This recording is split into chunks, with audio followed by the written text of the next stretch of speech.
Ya sahabat yang diberkati oleh Tuhan, kita bersyukur kepada Tuhan pada pagi hari ini masih tetap sehat di dalam Tuhan, masih terus diberikan kekuatan oleh Tuhan dan bisa menikmati hari-hari bersama dengan Tuhan di dalam kehidupan kita yang Tuhan berikan bagi kita.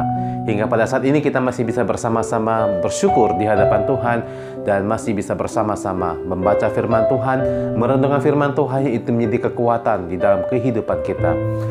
Saat ini kita akan masuk dalam jelajah Alkitab kembali pada serinya yang ke-314 pada pagi hari ini. Kita bersyukur semakin hari kita semakin kuat dalam Tuhan, semakin hari kita semakin mengerti tentang firman Tuhan. Saudara yang dikasihi Tuhan Yesus, pada kesempatan pagi hari ini untuk firman Tuhan yang akan kita baca pada saat ini adalah dari Yohanes pasalnya yang ketiga, ayatnya yang ke-19 sampai yang ke-21. Kita akan bersama-sama membaca firman Tuhan ini. Dan inilah hukuman itu, terang telah datang ke dalam dunia, tetapi manusia lebih menyukai kegelapan daripada terang itu, sebab perbuatan-perbuatan mereka jahat. Ayatnya yang ke-20, sebab barang siapa berbuat jahat membenci terang dan tidak datang kepada terang itu, supaya perbuatan-perbuatan jahat itu tidak nampak. Ayatnya yang ke-21, tetapi barang siapa melakukan yang benar, ia datang kepada terang, supaya menjadi nyata bahwa perbuatan-perbuatannya dilakukan di dalam Allah. Saudara yang kasih Tuhan Yesus, kita akan masuk dalam jelajah Alkitab pada saat ini. Kita percaya bahwa Tuhan akan menolong, memberikan pengertian bagi kita masing-masing. Jelajah Alkitab Perjanjian Baru serinya yang ke-314 yang diambil dari Yohanes 3 ayatnya yang ke-19 sampai yang ke-21. Dikatakan di situ adalah terang itu sudah datang. Yesus sudah datang ke dalam dunia untuk menerangi dunia ini, untuk membuat jelas tentang kebenaran yang diberitakannya. Tetapi ternyata dunia atau manusia lebih menyukai kegelapan daripada terang.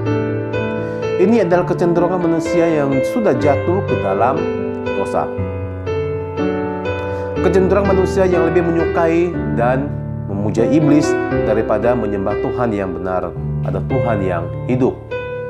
Orang-orang yang jahat itu sebenarnya tidak suka kondisi yang terang.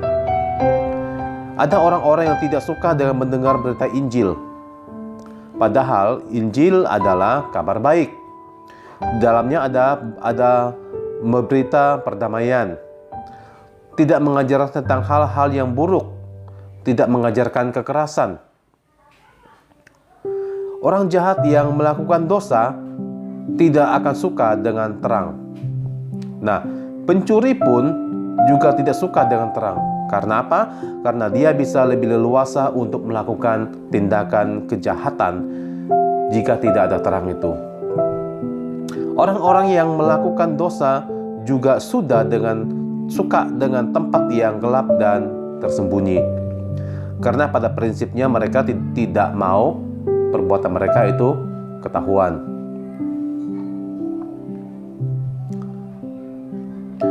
Mereka mau menyembunyikan kejahatan mereka, sedangkan berita Injil bisa menampakkan kejahatan mereka. Kita bisa menguji setiap ajaran yang benar dan tidak, terutama jika kita kebingungan dengan berbagai pengajaran yang ada di dunia ini. Pengajaran yang menyuruhkan tentang perdamaian dan hidup damai itu berasal dari terang. Teranglah yang mendamaikan semua itu. Pertama, pasti orang tersebut harus berdamai dengan Tuhan. Orang tersebut harus bertobat, percaya kepada Tuhan, sehingga tidak ada lagi yang memisahkan antara manusia dengan Tuhan. Karena yang memisahkan manusia dengan Tuhan adalah dosa. Ketika kita berdamai dengan Tuhan, maka kita juga akan mendapatkan pengampunan dari Tuhan. Dengan demikian, kita juga akan lebih mudah untuk berdamai dan mengampuni sesama kita. Termasuk mengampuni orang yang bersalah atau yang jahat kepada kita sekalipun. Tetapi jika pengajaran yang diberikan lebih banyak bersifat kekerasan, maka sebenarnya ajaran itu tidak berasal dari terang, tetapi dari kegelapan. Demikian juga di dalam kekristenan, pengajaran yang paling mendekati Alkitab adalah pengajaran yang memberitahukan dan mengajarkan tentang perdamaian. Sedangkan pengajaran yang mulai jauh dari Alkitab adalah pengajaran yang memberikan izin untuk melakukan kekerasan. Mungkin pada saat ini kita akan susah untuk melihat hal tersebut. Tetapi jika kita belajar dari sejarah kekristenan, kalau kita belajar dari sejarah gereja, kita bisa mendapati bahwa pernah ada sekelompok Kristen yang melakukan kekerasan kepada sesamanya, termasuk yang satu iman sekalipun di dalam Tuhan. Ada gereja yang bekerja sama dengan pemerintah pada saat itu. Mereka menganiayai bahkan membunuh orang.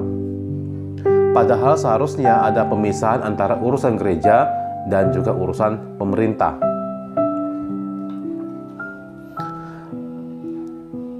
Jika urusan gereja sudah masuk menjadi urusan negara, maka akan terjadi kekacauan.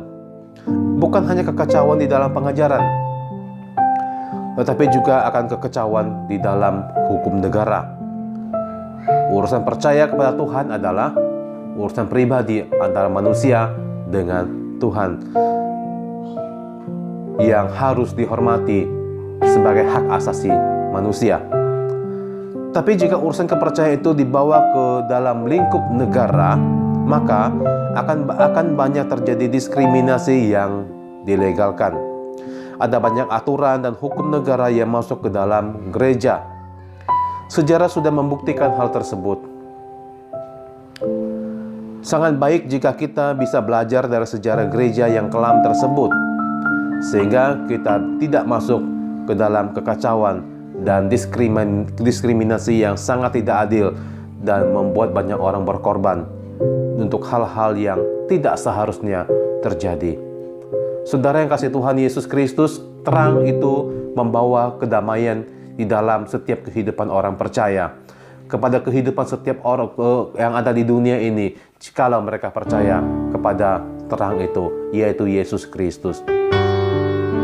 Sejarah gereja membuktikan bahwa ketika orang-orang mengajarkan sesuatu yang tidak benar di hadapan Tuhan, mengajarkan sesuatu yang tentang kekerasan, itu adalah pengajaran-pengajaran yang berasal dari iblis. Oleh karena itu, mari sebagai anak-anak Tuhan, mari sebagai orang-orang percaya, sebagai orang-orang Kristen yang punya hikmat di dalam Tuhan, kita bisa membedakan mana yang pengajaran Alkitab dan mana yang bukan.